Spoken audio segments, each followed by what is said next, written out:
Lucas capítulo 2, o verso 52.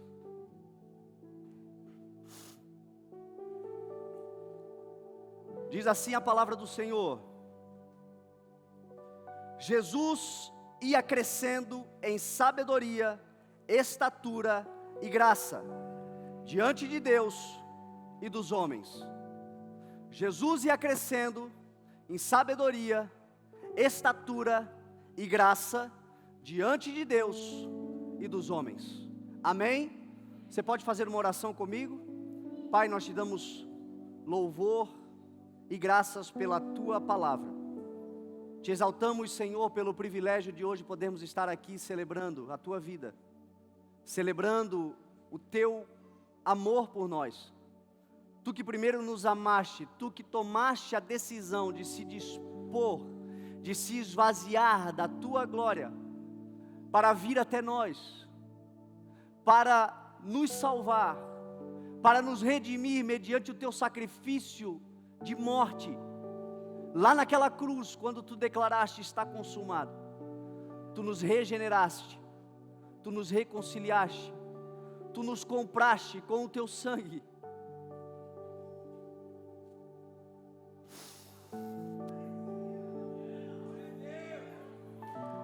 Nós nunca mais seremos o mesmo por causa do Teu amor. O Teu amor que nos constrange, o Teu amor que nos sara, o Teu amor que nos liberta. E nós Te agradecemos, Senhor, porque neste amor imenso, Tu nos deste a Tua palavra. A Tua palavra é a nossa lâmpada para esta vida tenebrosa, esse caminho que nós percorremos nessa terra de muitas trevas. A Tua palavra é lâmpada para os nossos pés e luz para o nosso caminho. A Tua palavra é aquela que, guardada no nosso coração, nos impede de pecar, de errar contra Ti. Por isso nós Te pedimos, Senhor, mais uma vez, nos dá a Tua palavra. Nós temos fome da Tua palavra. Nós dependemos de Ti, Senhor. Nós queremos a Tua revelação, porque a revelação de quem Tu és e da Tua vontade para nós é que nos dá a certeza de vitória, o que nos garante.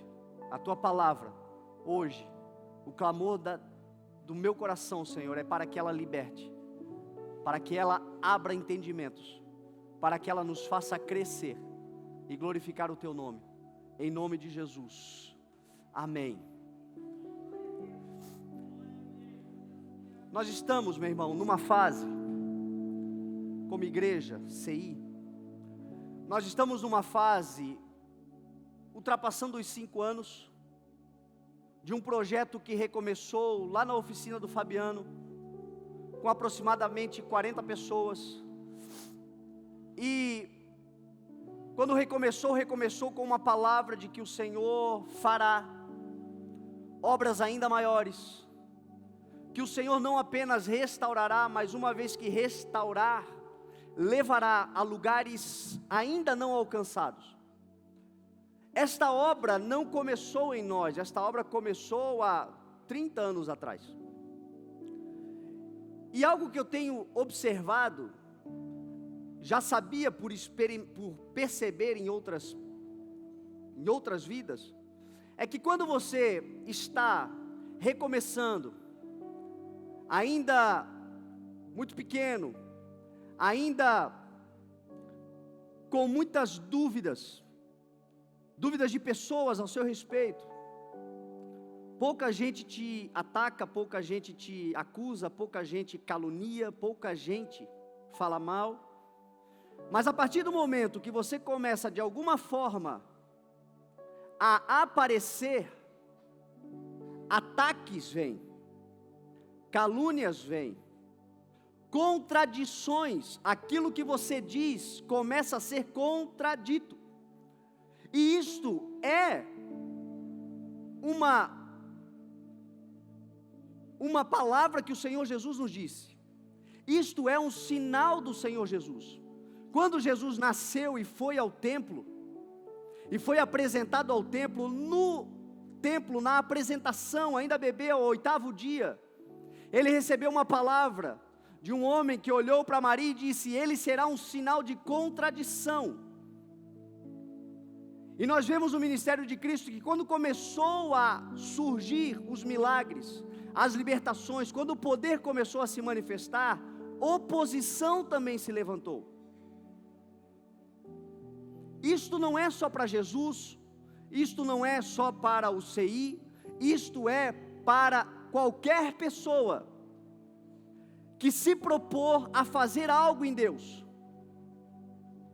Tudo que você se propor a fazer em Deus, no início, talvez não deem bola, no início, talvez falem de você e você não fica nem sabendo, mas chegará um tempo onde começarão a publicamente contradizer, publicamente caluniar, publicamente falar mal, você ouvirá falar mal de você, e quando isso acontecer, o conselho que eu quero te dar é: glorifique ao nome do Senhor Jesus, porque esta é uma evidência de que você está acertando. Quando você acerta o alvo, é como você jogar uma pedra numa cachopa, numa colmeia de abelhas, de marimbondos. Oposição vem, tem muitos crentes que desanimam. Eu digo isso porque nos últimos dias nós fizemos, por exemplo, aquela campanha para nós. Quando eu digo campanha, eu não falo de campanha de igreja, eu falo de uma realização que fizemos para investirmos e construirmos a nossa base missionária lá em Moçambique. Um irmão da igreja, um casal da igreja, numa mensagem que estava ouvindo, o Senhor deu uma estratégia. E eles doaram todo o estoque da loja deles de roupas infantis para a igreja. Doaram panos para a igreja. E o valor do estoque, o lucro arrecadado com a venda daquelas roupas, seria destinado totalmente para a missão Moçambique. Quando fizemos isso, nós fomos duramente criticados. Eu não sei se você acompanhou. Nas redes sociais criticaram muito. Falaram mal. Por que não investe em Itajaí? Por que não investe no Nordeste? Por que não faz isso? Por que não faz aquilo? Por que não faz de outro jeito? Sempre tem alguém criticando, e não é de hoje. Quando Moisés tirou o povo do Egito, ele passou 40 anos sofrendo críticas do povo que foi liberto, mas não entendeu. E no meio do processo de Deus, das bênçãos diárias do Senhor, no meio da viagem, da jornada, que tinha um objetivo, não entenderam, e foram criticando o tempo todo, mas eles chegaram lá, eles venceram, porque quando o Senhor dá uma visão, nós alcançamos, mas nós sofremos críticas, então nós fomos duramente criticados por isso, só que quando o Senhor manda fazer, há vitória, e para a glória do nome do Senhor, nós já temos em caixa, no caixa da igreja, todo o valor que nós precisamos, para assim que virar o ano, janeiro, fevereiro, no máximo, nós estaremos indo para Moçambique, a base missionária, 60 crianças já estão sendo alimentadas diariamente, e nós vamos fazer um trabalho missionário naquela nação, extraordinário. Por que as pessoas falam? Porque elas não entendem, elas não compreendem. Por que eu estou falando isso? Porque esta semana, de novo, nós fomos duramente criticados. Não sei se você acompanhou de novo. Me chamaram de diabólico. Chamaram essa igreja aqui de herege. Pessoas que se juntam para falar mal de nós. Por causa do Natal, por causa da comemoração do Natal. Por causa desse culto aqui, eu te faço uma pergunta: o Espírito Santo está aqui ou não está? O Senhor está se movendo aqui ou não está?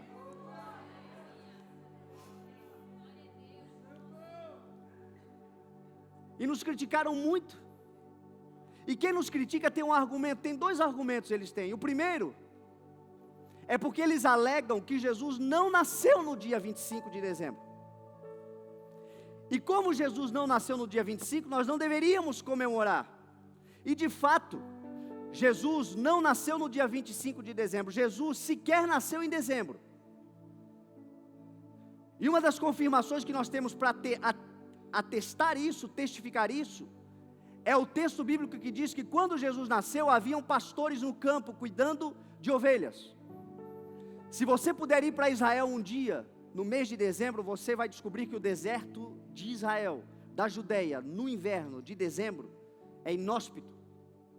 É impossível você ficar uma noite ao relento, nesta época do ano. E a Bíblia diz que os pastores estavam no campo cuidando das ovelhas. Então, obviamente, não era dezembro. Obviamente que não era. Há uma corrente teológica que diz que Jesus nasceu provavelmente em março, abril, na época da primavera. Mas também não é uma certeza. É uma corrente que estuda. E é possível, talvez no máximo até setembro. Mas dezembro, com certeza não. E aí muitos criticam a igreja de comemorar o Natal no dia 25 por causa disso. E o problema maior é com o dia 25. Na rede social, quando eu fui criticado essa semana, ficaram dizendo: por acaso tem como provar biblicamente que Jesus nasceu no dia 25? Porque no dia 25 não dá para comemorar o Natal, porque Jesus não nasceu no dia 25. Por isso que vocês são diabólicos. Porque Jesus não nasceu no dia 25. Aí eu respondi, eu não devia, mas eu respondi, gente. Eu tenho me tratado, já fui pior. Eu disse: mas se o teu problema é com o dia 25, o culto é no dia 23, então você é muito bem-vindo. Venha, porque o culto é dia 23, não é dia 25.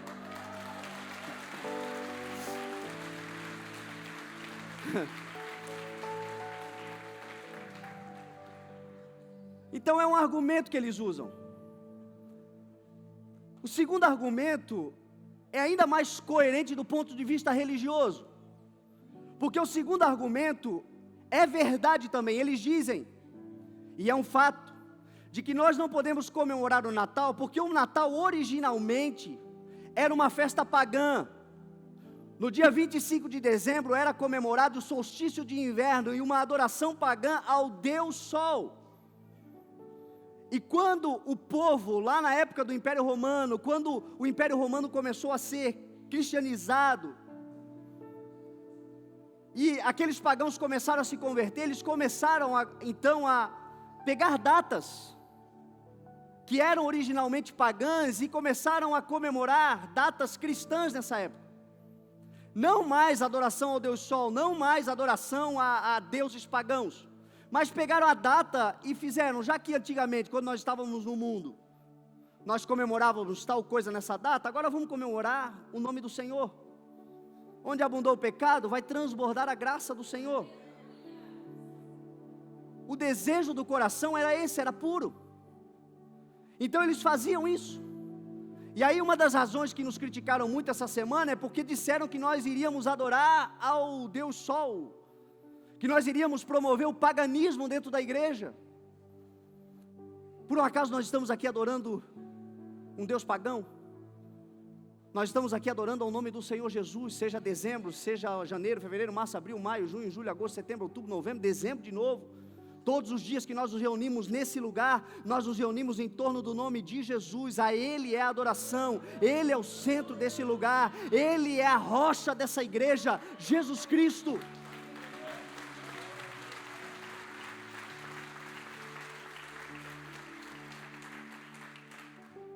Eu me lembrei quando eu vi a pessoa falando isso de Paulo. Em Atos 17, se eu não me engano, Paulo ele está entrando em Atenas e ele fica indignado porque ele viu muitos objetos de culto, muita idolatria no meio dos atenienses. E ele começa a andar e a pregar e as pessoas começam a dizer: o que esse tagarela está falando? E fizeram, Paulo provocou um barulho tão grande em Atenas que fizeram uma reunião no Areópago e levaram ele. E ele começou a dizer: atenienses, vejo que vocês são muito religiosos. E observei andando pela cidade muitos objetos de culto, entre eles um altar, com uma inscrição ao Deus desconhecido. Este Deus desconhecido que vocês não conhecem, eu vos anuncio. E ele começou a partir daquela oportunidade de um altar a um Deus desconhecido, a falar do Deus que nós conhecemos, falar do Pai, falar do Filho, pregar o Evangelho. E é exatamente isso que nós devemos fazer nesta época de Natal.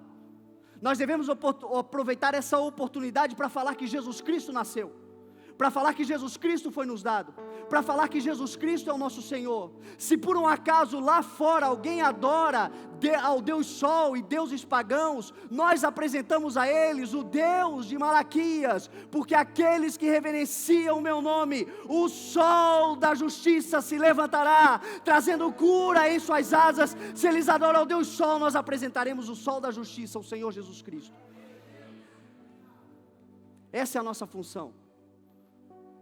E às vezes eu vejo cristãos perdendo a oportunidade de, num ambiente de Natal, de num ambiente como este de final de ano, festa nas famílias, muitos não são convertidos, muitos não conhecem, muitos de fato estão adorando o paganismo, muitos de fato estão adorando outras coisas, mas nós temos a oportunidade de anunciar aquele que eles não conhecem. O verdadeiro espírito do Natal é Jesus Cristo, aquele que nasceu e aquele que mudou a nossa história, aquele que ao nascer reconciliou o homem com Deus. O espírito de amor, o espírito de fraternidade, o espírito de compaixão, o espírito de reconciliação. Eu sei, eu tive uma revelação aqui agora. Você brigou com a sua família esse mês, esse ano, por causa de política. Você brigou. É a hora de aproveitar esse espírito natalino e consertar.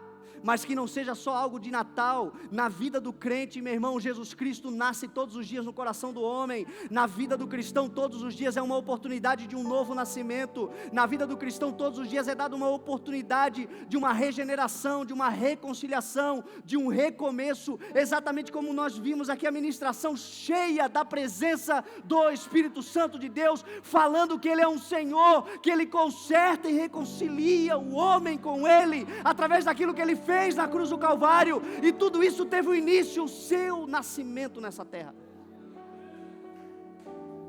Deixa eu te fazer uma pergunta. Se fizessem uma festa dessa aqui para você, se fizessem uma festa igual a que foi feita aqui hoje, para Ele, para Jesus, para você, você ficaria irritado?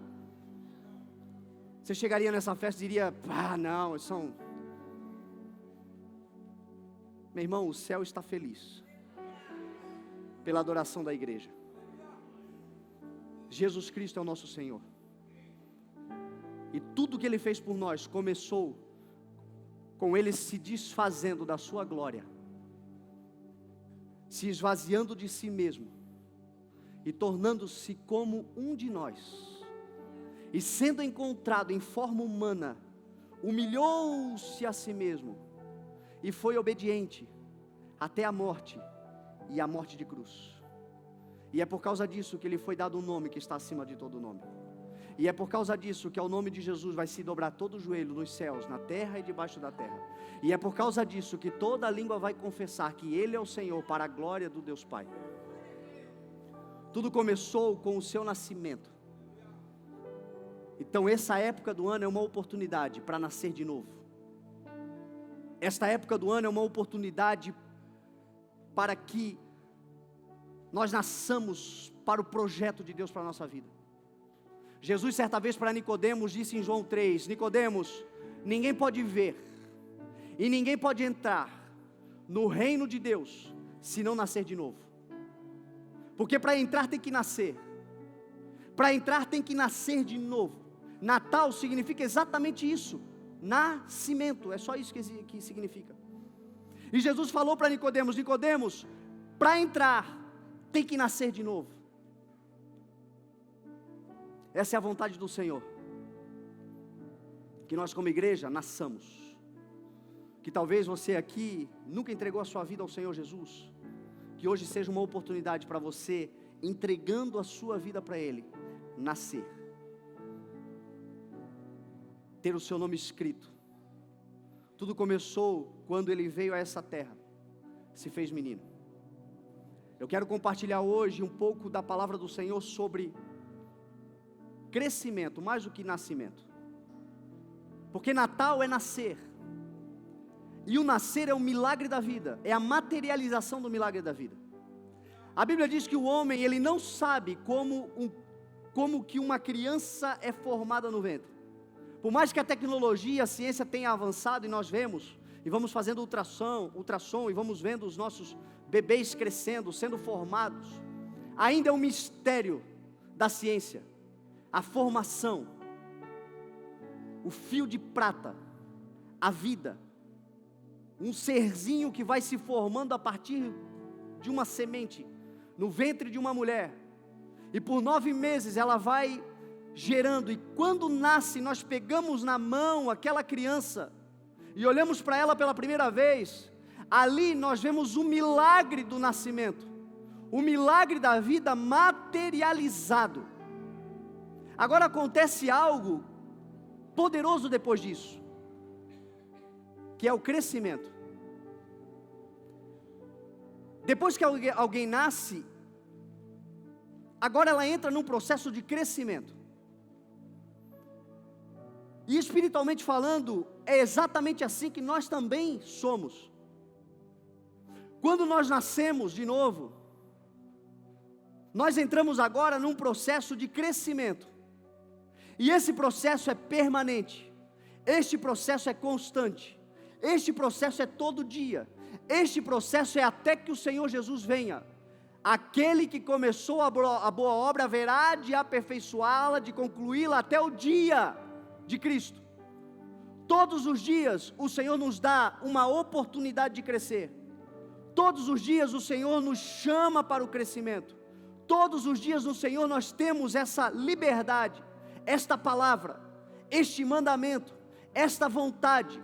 Isto é algo que em Cristo foi restaurado. Qual era a palavra para Adão e Eva? Quando o Senhor estabeleceu eles no jardim: cresçam, multipliquem-se, sejam férteis, dominem. Em Cristo nós temos a restauração do Éden sobre a nossa vida. Em Cristo nós começamos novamente a crescer, a multiplicar, a avançar. Em Cristo nós temos fertilidade. Em Cristo nós dominaremos. Em Cristo nós seremos feitos reino e sacerdotes. Em Cristo somos luz do mundo e sal da terra. Em Cristo somos chamados para influenciar e não sermos influenciados. Em Cristo somos chamados para esta época do ano sermos instrumentos de bênçãos. Em Cristo somos chamados para liderar. Em Cristo temos essa palavra novamente restaurada sobre a nossa vida. E para isso tudo acontecer é necessário crescimento. Para isso tudo acontecer é necessário desejar, deixar-se ser levado, porque crescimento quem dá é o Senhor, mas Ele dá crescimento para aquele que se permite, para aquele que se entrega, para aquele que de todo o coração diz: Senhor, Tu tens liberdade sobre a minha vida.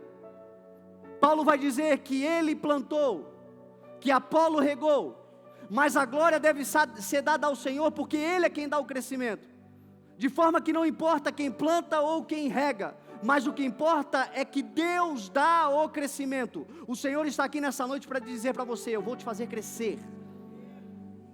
A minha vontade para a sua vida é que você cresça, que você se multiplique, que você avance, que você viva o extraordinário.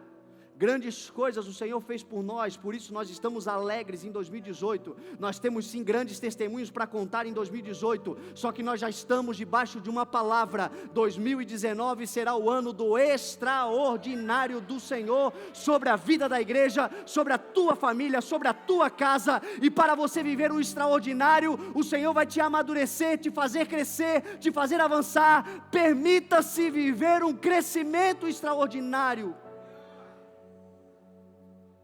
A Bíblia diz que Jesus ia crescendo. Esse menino que nos foi dado, esse filho que nasceu, este Deus chamado Emanuel, Deus conosco, este que quando pisou na terra se tornou a referência, o modelo, este que Paulo disse: vocês não o veem, eu o vi, mas agora vocês podem me imitar porque eu estou imitando Ele. este que é o cabeça da igreja, este que é o nosso mestre, este que é o bom pastor, o sumo sacerdote segundo a ordem de Melquisedeque, que se compadece das nossas falhas, este que é o bispo das nossas almas, como diz a palavra, Jesus Cristo o Senhor. Quando ele se fez homem, a Bíblia diz que ele ia crescendo em sabedoria, estatura e graça, diante de Deus e diante dos homens. Você e eu vamos crescer em sabedoria, estatura e graça, diante de Deus e diante dos homens. Você crê em nome de Jesus? 3 coisas que acontecerão de uma forma extraordinária sobre a sua vida. Creia na palavra: sabedoria, estatura e graça. Deixa eu conceituar para você a palavra sabedoria. A Bíblia usa 2 termos: sabedoria e conhecimento. E apesar de parecerem similares, eles são bem diferentes. Pedro vai dizer assim: cresça na graça e no conhecimento. Paulo vai dizer em 1 Coríntios que para a edificação da igreja, para uns é dado palavra de sabedoria pelo poder do Espírito, e para outro, pelo mesmo Espírito, palavras de conhecimento. 2 coisas diferentes. Paulo vai dizer aos Colossenses que Jesus Cristo, nele estão escondidos todos os tesouros da sabedoria e do conhecimento. Conhecimento e sabedoria são 2 coisas diferentes. Quando a palavra do Senhor usa a palavra conhecimento, quando ela diz conheçam e prossigam em conhecer, quando você lê na Bíblia Sagrada dizendo você precisa conhecer, cresça na graça e cresça no conhecimento, quando a palavra diz que Jesus tem conhecimento, a palavra está falando de gnosis. Este é o termo que se usa para conhecer as coisas espirituais, as coisas do reino, os princípios da palavra. A igreja precisa buscar no Senhor este conhecimento. Paulo fala: estejam preparados a tempo e fora de tempo, preguem a palavra. Pedro vai dizer: estejam prontos para dar a qualquer um que lhe pedir a razão da fé que há em você. Esta razão da fé, esta mensagem, esta pregação, você faz com gnose, você faz com conhecimento das coisas espirituais. Agora, quando a palavra é sabedoria, o texto vai dizer aqui que Cristo crescia em sabedoria. Cristo tinha um conhecimento? Óbvio. Ele é o verbo que se fez carne. Ele é a palavra. Ele é a fonte do conhecimento. Mas a Bíblia diz que na terra ele cresceu em sabedoria. E o termo sabedoria, que diz que nele também está escondido a fonte da sabedoria, é Sofia. E essa palavra é o conhecimento das coisas humanas, o saber geral, o saber e conhecer sobre as coisas relativas a essa terra, a ciência humana, ao conhecimento humano. E o Senhor quer dar à igreja este tipo de Sofia, este tipo de sabedoria. Às vezes nós estamos buscando ao Senhor só pelo conhecimento daquilo que é espiritual. Glória a Deus, isso é importante. As coisas nascem no mundo espiritual. É importante ter o conhecimento das coisas espirituais. Mas o Senhor também quer dar Sofia para a igreja, que é a sabedoria relacionada às coisas dessa terra. Por isso é muito lindo você ver um advogado cheio do Espírito Santo, com conhecimento da palavra. Mas bonito também é você ver um advogado cheio de sabedoria, com conhecimento das leis, para que possa estabelecer a justiça de Deus nessa terra. Um médico que conhece a palavra, mas que tem Sofia, que tem sabedoria, que o Senhor vai dar para descobrir vacinas, para descobrir a cura de muitas doenças. Você sabia que o país mais tecnológico e científico, maior desenvolvedor de ciência no mundo é Israel? Por quê? Porque ele entendeu que sabedoria também vem do Senhor. O Senhor vai te dar sabedoria em 2019. O Senhor vai te dar Sofia, conhecimento amplo sobre as coisas da terra, para que você cresça para que você glorifique ao nome do Senhor, não apenas através do conhecimento. Você sabia que muitas vezes nós não ganhamos certos tipos de pessoas, porque nós temos o conhecimento, mas não temos a sabedoria? Porque nós temos o conhecimento bíblico, basta qualquer erro, basta qualquer coisa, logo já pula um versículo bíblico, já sai da boca. A gente conhece a Bíblia, às vezes a gente pega a Bíblia e dá na cara de todo mundo e a pessoa não se converte, porque tem conhecimento, mas não tem sabedoria. Tem gente que não será ganha com o conhecimento, tem gente que vai glorificar a Deus e reconhecer que existe um Deus através da sabedoria, porque você vai falar de algo de sabedoria, e quando ela perguntar, como é que você sabe disso? Aquele que vive e reina, o Senhor Jesus Cristo. Você não consegue ter o conhecimento porque você quer tocá-lo, você quer de alguma forma vê-lo, mas não há como negar que essa sabedoria aqui a terra não tem. Se eu estou te falando é porque o Senhor me deu. Creia nele, você receberá também. Sabedoria é algo que nós vamos crescer. Salomão entendeu isso em Eclesiastes 12, ele termina o livro de Eclesiastes dizendo que a palavra do sábio, as palavras do sábio são como aguilhões, e a coleção dos seus ditos como pregos bem fixados. Olha o que ele vai dizer: provenientes de um único pastor. Quem é o pastor? Quem é o pastor? As palavras dos sábios são como aguilhões, Eclesiastes 12, 6. E a coleção dos seus ditos como pregos bem fixados, provenientes do único pastor. Salomão não viveu no tempo de Cristo. Salomão não viu Jesus. Salomão viveu quase 1000 anos antes. Salomão não teve o que nós temos. Salomão não tinha o conhecimento que nós temos, mas teve a revelação de que só tem um pastor, uma fonte de toda a sabedoria, uma fonte de toda a sofia, e Ele quer dar para a igreja. Meu irmão, coisas extraordinárias vão acontecer no ramo que você trabalha. O Senhor vai te dar ideias que ninguém teve, o Senhor vai te dar conhecimento na terra, sabedoria, sofia nessa terra que ninguém teve, para que você seja um instrumento de glória ao nome do Senhor. Que a igreja queira crescer nisso, clame por isso, espere por isso. Tiago disse: aquele que tem falta de sabedoria, peça, porque o Senhor dá livremente. O Senhor quer dar, o Senhor quer dar, o Senhor quer dar para aquele que pede. Ele dará livremente a todo aquele que a Ele pedir. O Senhor vai levantar nessa igreja operadores do direito que estabelecerão a justiça do reino de Deus. E essa justiça torpe que nós temos hoje no Brasil, isso vai cair em nome de Jesus. O Senhor vai levantar na terra homens cheios do Espírito Santo. Eu quero declarar em nome do Senhor Jesus, ministros no STF, que tem a sabedoria vinda do alto, para julgar com justiça em nome de Jesus. Homens sábios, em todas as esferas, na medicina, na odontologia, na advocacia, como eu já falei, nos ramos mais diversos que nós temos aqui como profissões. Existe um saber que só o céu tem, e a Bíblia diz que nele estão escondidos todos os tesouros. É tesouro, meu irmão, é tesouro que o Senhor tem guardado para você. É inestimável, é valoroso, é para além do entendimento. A Bíblia diz que Jesus ia crescendo, porque não é até um ponto, é constante, é permanente. Entenda isso.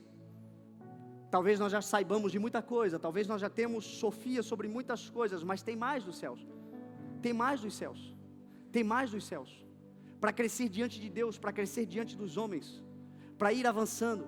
Eu costumo sempre dizer aqui na igreja, eu sou grato por tudo que o Senhor está fazendo. Não há como não se alegrar. Olha o que Deus tem feito no nosso meio, e eu não estou falando de coisas materiais, eu estou falando do poder do Senhor sobre nossa vida, sobre o que está acontecendo na igreja. Para onde você olha, você vê um testemunho. Todos os dias eu recebo gente dizendo: é extraordinário, é grande, é maravilhoso o que o Senhor está fazendo. Isso é o Senhor fazendo. Eu louvo a Deus, mas eu não estou conformado não. Tem mais do Senhor, tem mais do Senhor, tem mais do Senhor, tem mais do Senhor, tem muito mais para acontecer. Nações virão. O Senhor disse que nós vamos em 14 pelo menos que falam língua portuguesa. Em 14, nós já estamos na primeira.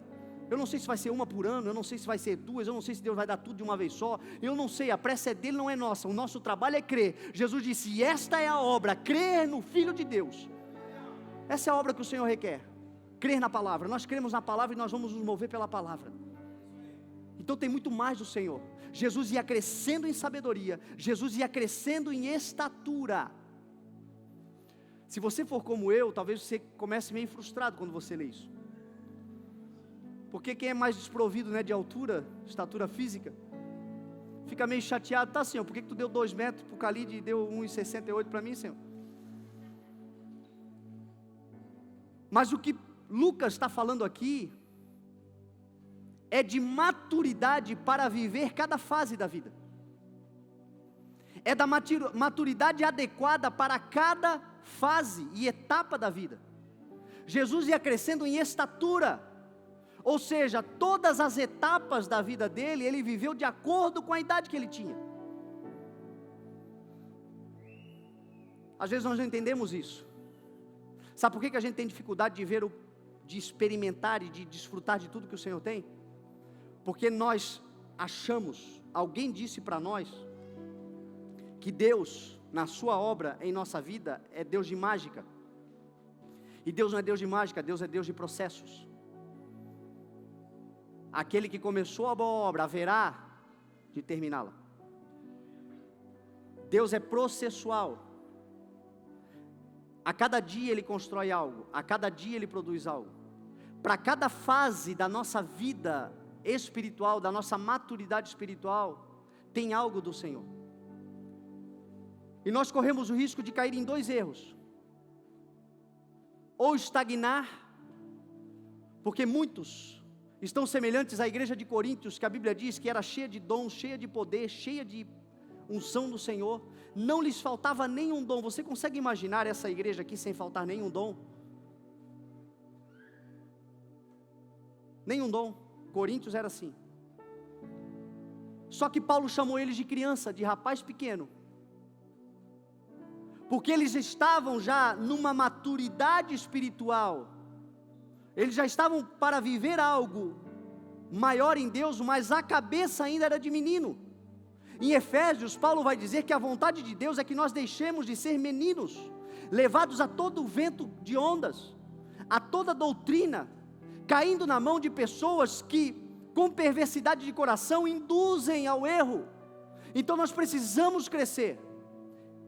É um fato, e tem gente que tem a síndrome de Peter Pan. Ele está há 10 anos na igreja e ele continua reclamando das mesmas coisas.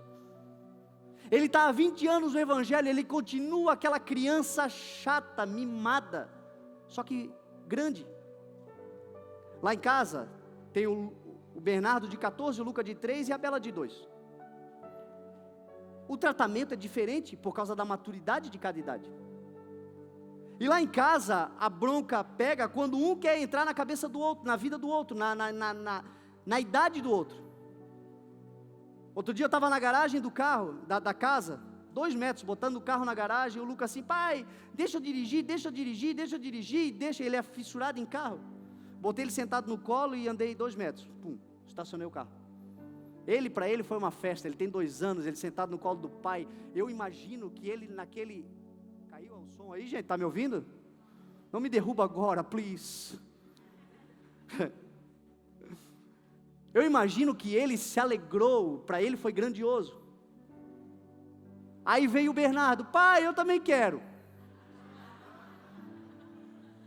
Deixa eu, só que ele queria dirigir ele. Eu falei, filho, não dá, tu não tem idade para dirigir, mas então por que tu deixou o Luca? O Luca pode e eu não posso? Ou seja, ele estava se rebaixando de 14 para 3 anos. Eu tive que dizer, filho, é diferente, vem cá. Tu tem 14, o Luca tem 3, quer sentar no colo do papai, vai ficar feio. Porque se você está pedindo para fazer igual, vai ficar feio. E aí ele começou a rir, enfim. Mas nós espiritualmente fazemos isso. Nós já temos uma maturidade e a gente quer voltar lá atrás, fazer coisas de menino, e o Senhor não vai nos tratar mais como meninos se nós já somos adolescentes. O Senhor não vai mais nos tratar como adolescentes se nós já somos adultos. Nós temos, cada um de nós aqui, uma maturidade diferente no Senhor. E nós seremos exigidos, nós viveremos de acordo com a maturidade espiritual que nós temos, e o Senhor nos tratará assim. Outros não querem aproveitar a fase que tem, querem acelerar o processo, Eu vejo isso no Bernardo também, ele está com 14, mas ele quer ter 18 logo, para tirar a carteira, para ter o carro. Mas tem coisas que ele só vai viver aos 14. E se ele quiser ser feliz, ele vai ter que aproveitar ao máximo os 14 anos. Aproveitar o que a idade de 14 dá. O que o diabo tenta fazer com as crianças? O que é esse processo de erotização das crianças? É tirá-las da fase que elas vivem e acelerar o processo. E destruir a alma da criança, porque ela não viveu aquilo que ela precisa viver com 2, com 3, com 4, com 5, com 6, com 7.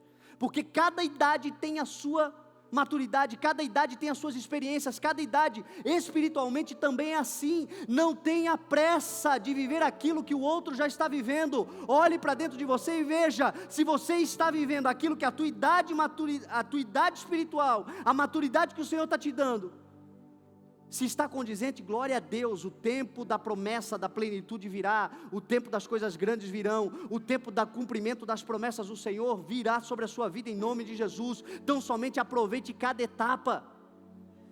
Como igreja nós devemos ter paciência também. Agora eu falo para os líderes da igreja. Às vezes nós queremos cobrar de bebês atitude de adultos. Às vezes dentro da igreja nós estamos agredindo o maternal, porque a gente quer que o maternal tenha o discernimento e o conhecimento que nós, adultos espirituais, já temos, e aí agredimos, e aí violentamos, e aí exigimos mais do que o necessário. Meu irmão, se você ainda é um bebê na fé, tem erros que você vai cometer, tem fralda para o Senhor limpar, mas não se preocupe, o Senhor está com você. O Senhor está te guardando, mas o Senhor está te chamando para o crescimento. Ele vai te fazer crescer, Ele vai te fazer avançar. Tem coisas que são processuais do Senhor, mas você vai viver cada uma delas. Jesus cresceu e aproveitou e usufruiu cada etapa da sua vida nessa terra. Viva cada etapa com alegria no teu coração, porque em cada etapa tem uma aprendizagem, em cada etapa tem um princípio, em cada etapa tem uma forja do Senhor te preparando para a próxima. Usufrua e aproveite cada etapa. Agora tenha certeza, você vai crescer até a estatura da plenitude de Cristo, que é o que diz a palavra do Senhor.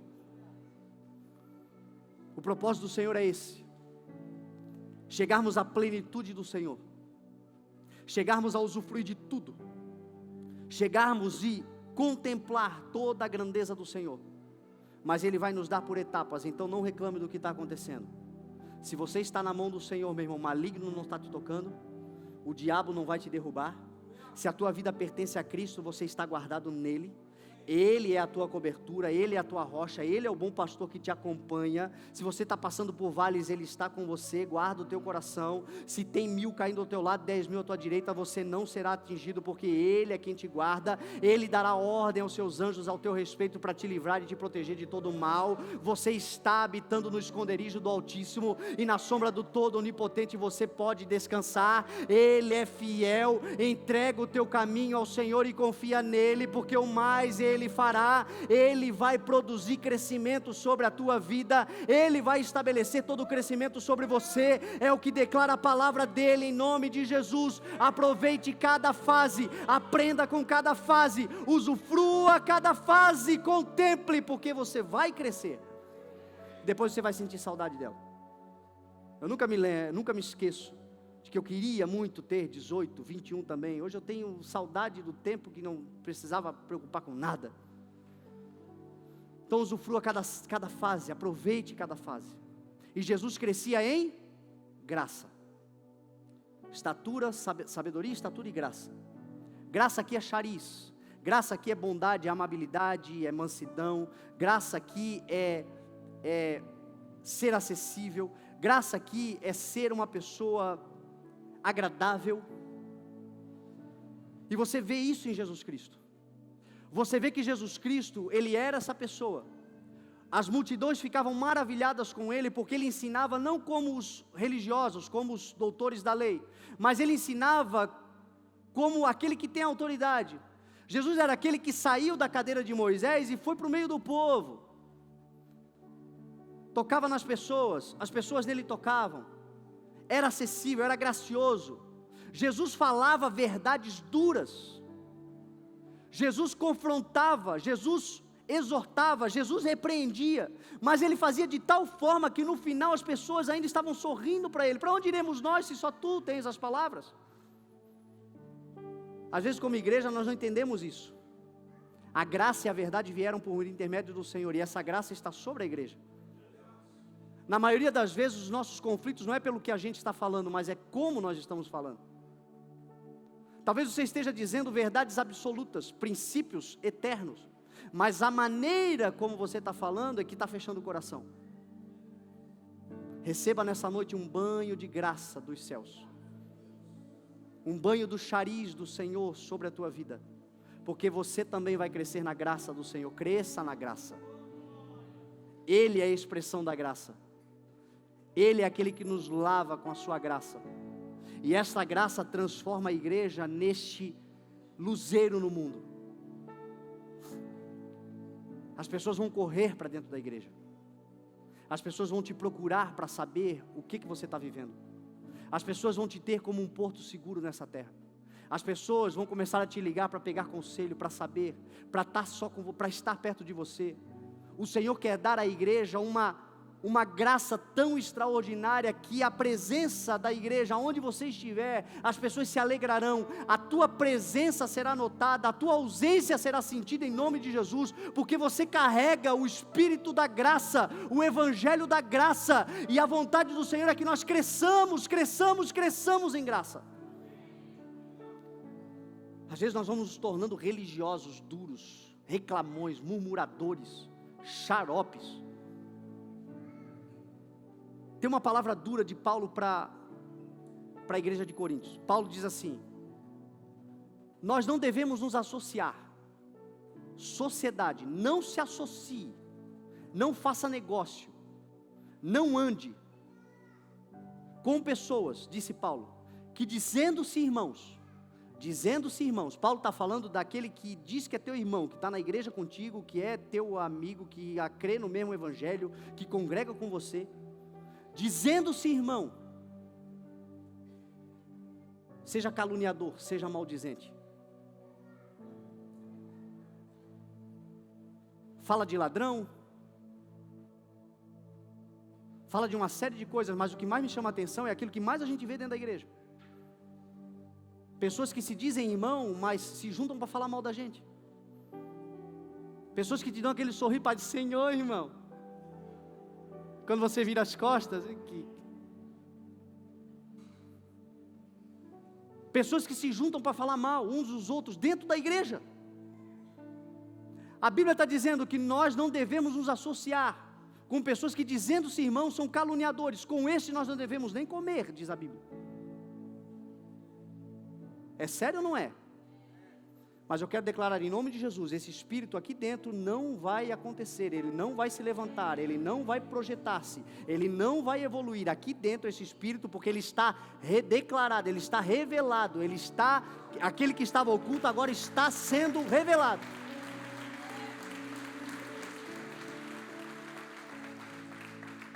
Porque o Senhor quer dar graça para a igreja, o Senhor quer derramar graça sobre a igreja, o Senhor quer fazer da igreja amável nessa terra, o Senhor quer fazer com que o mundo não tenha outro lugar para correr a não ser para a igreja, e não deixar de vir para a igreja porque pensa, já minha vida já está um caos, ainda vou para a igreja para me enfiar em confusão. Graça, graça, graça. O Senhor quer nos fazer crescer em graça, o Senhor quer nos fazer superabundar em graça, o Senhor quer derramar graça sobre as nossas vidas. Existem algumas coisas que são sinais de que você nasceu de novo, e sinais de que você está crescendo na sabedoria, na estatura e na graça do Senhor. A primeira delas é a profecia. Você foi profetizado. Jesus, aquele que nasceu, foi profetizado, diz a Bíblia. Em Isaías 7,14 foi dito, porque a virgem ficará grávida, e dará à luz um filho, e o chamarão de Emanuel, Deus conosco. Em Isaías 9 foi profetizado, porque um menino nos nasceu, um filho nos foi dado, e o governo está sobre os seus ombros. E ele será chamado maravilhoso conselheiro, Deus forte, Pai eterno, príncipe da paz. Ele estenderá o seu domínio e haverá paz sem fim sobre o trono de Davi, sobre o seu reino, estabelecido e mantido com justiça e integridade, desde agora e para todo sempre. O zelo do Senhor dos exércitos fará isso. Miqueias disse: tu, Judá, não és a menor das cidades, tu, Belém, não és a menor das cidades de Judá, mas de ti virá o pastor que guiará o seu povo. Foi profetizado. E tudo aquilo que é profetizado, meu irmão, se estabelece. Tudo aquilo que é profetizado, acontece. Jeremias foi profetizado: antes de nascer, antes de te formar no ventre, eu te escolhi e te designei profeta das nações.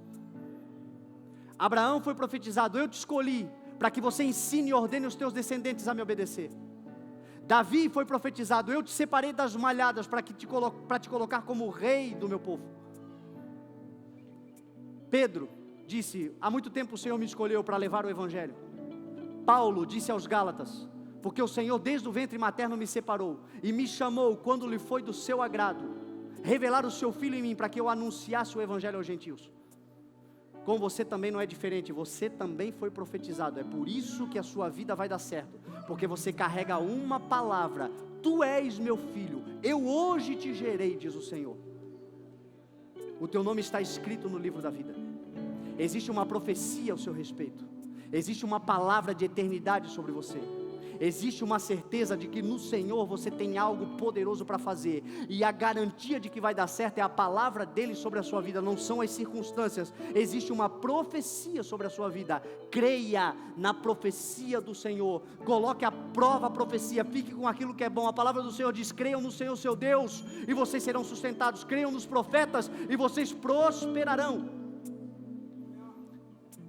1 Coríntios 14, Paulo vai falar que a profecia deve ser buscada dentro da igreja, até mais do que o dom de língua, porque quem fala numa língua a si mesmo se edifica, mas aquele que profetiza edifica a igreja, porque aquele que profetiza assim o faz para edificação, encorajamento e consolação da igreja. Me permita ser profeta sobre a sua vida. O Senhor vai construir uma casa extraordinária, ornamentada nesta rocha que se chama Jesus Cristo.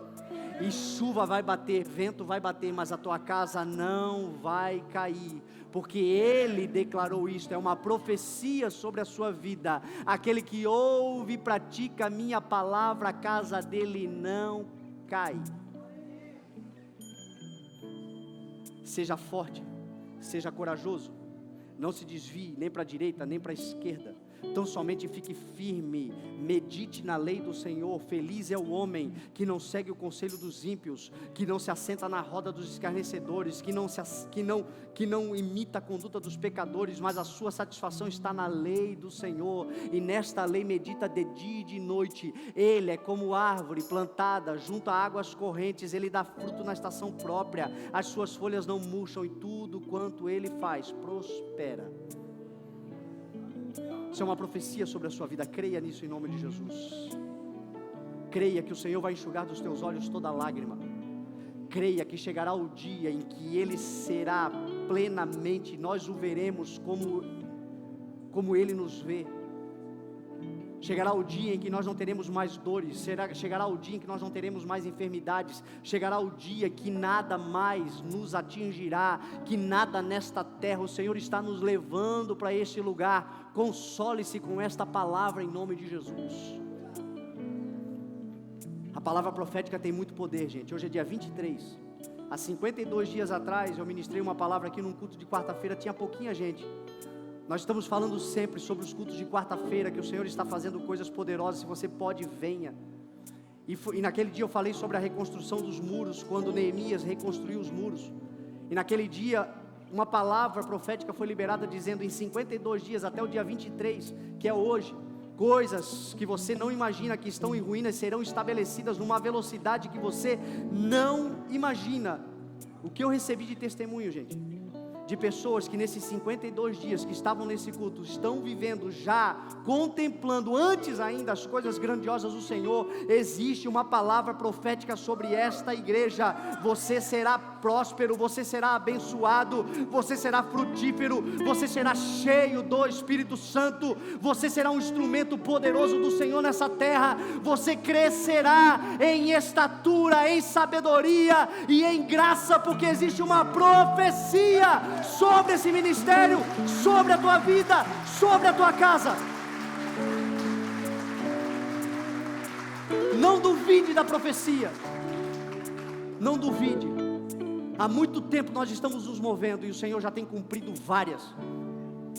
Use elas como expectativa para outras que virão ainda, porque o Senhor é fiel com esta igreja, é fiel com a tua vida, é fiel com a tua casa. O Senhor te ama, te abençoa, te gerou nele e profetizou ao seu respeito.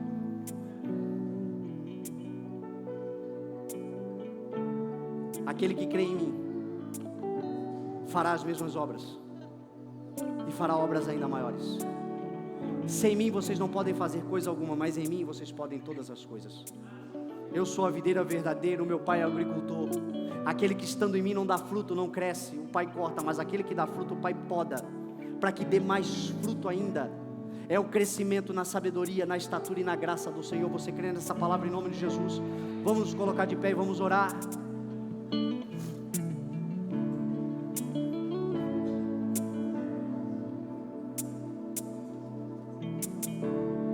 Talvez o Senhor falou com você nessa palavra.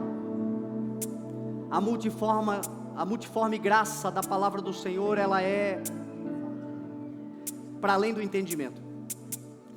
Se eu perguntar para cada um aqui, prega para mim a palavra, eu ouvirei centenas de mensagens diferentes, porque o Espírito ele vai condicionando e dando a forma da mensagem segundo o coração e a necessidade e a vida de cada um. Mas eu não tenho dúvida nenhuma de que o Senhor falou a certos corações nessa noite. E quando eu faço esse pedido para nós orarmos juntos, que eu chamo para frente, eu entendo que isso é um selo, porque tudo aquilo que a gente liga na terra é ligado nos céus. Então eu quero te chamar para nós orarmos como igreja, declararmos: nós concordamos, Senhor, com a tua palavra. A minha função aqui, meu irmão, mais do que trabalhar, é não atrapalhar o que o Senhor está fazendo. É ser somente aquele canal que ministra a palavra do Senhor.